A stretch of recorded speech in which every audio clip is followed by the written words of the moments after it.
Another question that I got is, how do I then engage with startups? So let's assume I have found a startup and I know that I would like to work with them, or we're still exploring. What's the operating mode there? Should I get paid? Do I do something for free? How do I prove my worth? And so on.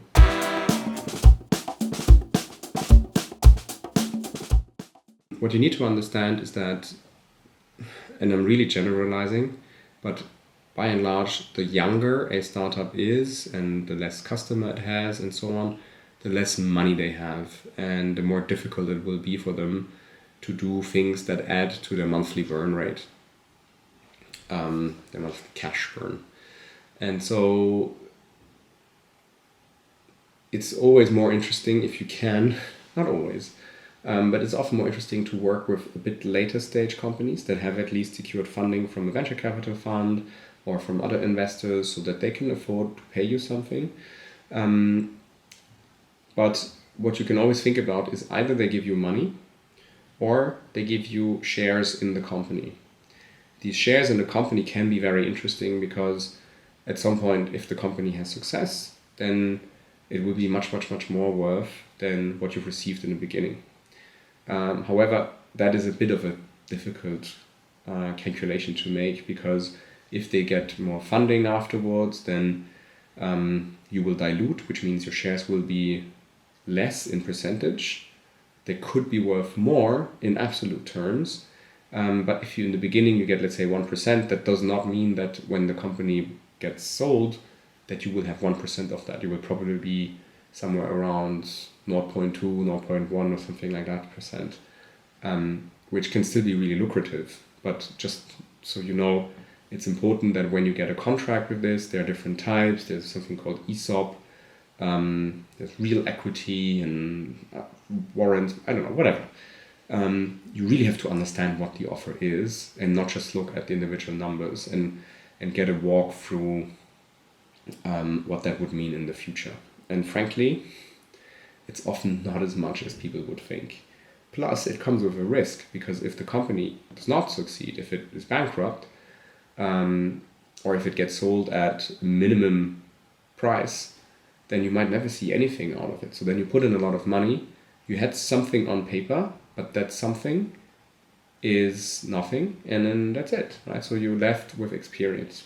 And that, in this case, it is often more interesting actually for an advisory role to just take some cash. It increases your monthly cash flow, and you still have all the benefits of being able to say, I was part of this, I supported them, I got experience too, you broaden your network, and so on and so on and so on. And you become more discoverable also, because people might be looking at that startup, they see you on the board, and then it goes from there.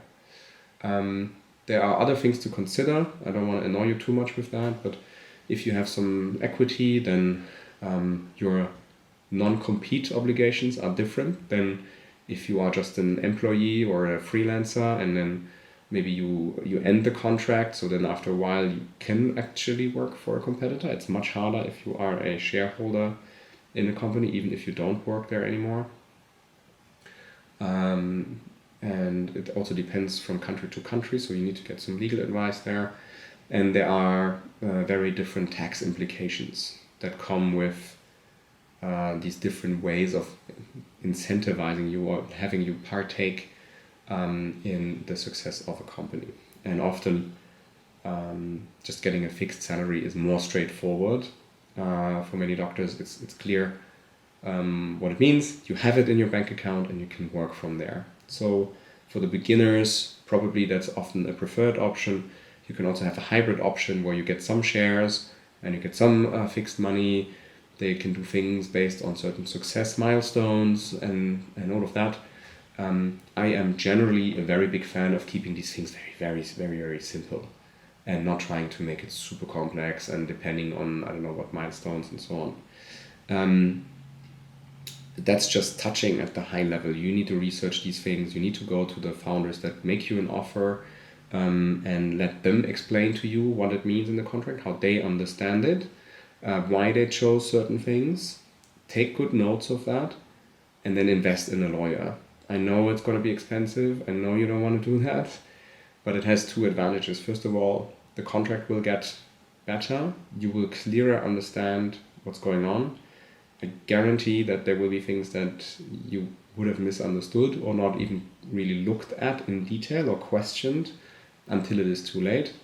So get a lawyer for that, and most importantly, with this interaction with the lawyer, you become more professional at that because you learn in a real life example what these things mean and how to act with it. And then when you have your next engagement and you already know you're more confident with this, it will really position you differently because they know that you have to be taken seriously because you know what these things mean, right? Certain naivety there can be forgiven because that's not what they hire you for, but not being naive on it will make you look much, much, much more valuable as a potential partner to work with in the long term also. And then there's this whole debate on, of course I need to do something for free in the beginning, but how long, how do I do that? I had a situation where somebody asked me for advice and they told me, and then you can join the advisory board. And I was still a young doctor. I wanted to do it well. I wanted to be giving and so on. I had calls with him while I was in the hospital in my lunch break. Then I was supposed to meet up with him after a 24-hour shift on a Saturday morning. I was super tired. He didn't show up. I called him and I could hear that he was heavily hungover. So that was super annoying. And he kept asking for introductions to other doctors, and I introduced him to some really, really strong radiologists that he needed. And at some point, he kept asking more and more questions, and it took more and more of my time. And then I said, look, I'd love to help you. I like what you're doing. But we've now had a lot of sessions that I gave you for free, and I made introductions for free. I also have other startups, which was true, who want to work with me, and I just have limited time. So I really need to know who I am committing myself to. And can we talk about how we formalize this, which is a nice way of saying, can you tell me what you want to pay me and how we're going to structure it? And then he said, yeah, of course, sure, what do you expect? And I said, look, some people are offering me equity, the stuff that I mentioned earlier, and some people are offering me a monthly payment, which is then called a retainer. I'm fine with both. We can also do retainer. Just let me know what works for you. And the guy just writes back. He goes, well, we don't give out equity.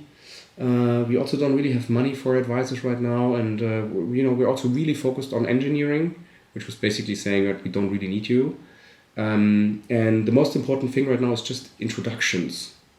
And introductions are not free, right? You're giving social capital because you're asking somebody else to meet with someone. And it's hard to get these trusted relationships to get something going. Plus, then I told him, look, I was basically offering you the two options that are on the table and a hybrid of the two. Now you tell me neither A nor B works. So what are you offering? Obviously nothing. And I'm not going to give you more introductions because that's also work and it's also my social capital I'm investing. And by the way, if you say the same thing to the people I have already introduced you to, I will be really angry and I will tell them to stop working with you because that's no manner, right? You're here to make business. You're going to make money out of that. People are putting in their time, which is worth money because they could be working. And if you don't respect that and you want to keep everything to yourself, then we have an issue, right? So I disqualified it. And then later I was working on another side in the hospital in a management role, and I suddenly found documents from these people, and I saw that they quoted me on many areas in documents, in their pitch decks with my picture in it and my name and role, and things that I don't remember having said. And worse is none of this was something that they asked me, right? So they were really unethical on so many fronts, and so my personal view is if people are not very clear and forthcoming on the compensation part towards you, they're probably takers. and probably there will be other problems in some other areas of your interaction with them as well. So if you are willing to give, you can do that. You can make the first step. If you feel like there's not much coming back, kill it.